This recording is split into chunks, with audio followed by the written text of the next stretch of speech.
lain aing mah sakapeungnya ningalikeun Pak Deddy Mulyadi lamun ngomong dina kata-katana teh saucap nyata.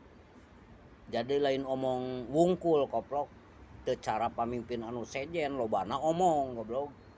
Tah masalah kamari masalah tabrakan naonnya kereta api di Bekasi cek Pak Deddy teh ngomong ka pihak kepolisian berantas preman anu aya di lintas rel kereta api.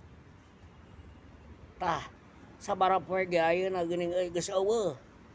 Eta nyata omongan Pak Deddy mah teu kaos anu sejen. Anu sejen mah bisa teh ngan ngabodohan rakyat leutik.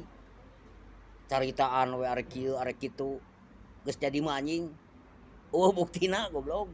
Mikirkeun beuteung sorangan we sia mah. Rakyat mah anu marilih teu diparire goblok sia tah eta pamimpin anu garoblok. Kunaon utara ngopi. Da beda ai Pak Deddy mah ngopi wae nya. Komo di mana deket sawah manehna mah ngopi udud manehna mah nya digawe.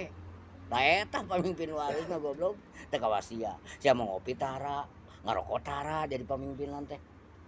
Jadi lieur aing mah euy. Loba duit tara ngarokok anjing keur naon duit atuh. Goblok sia teh.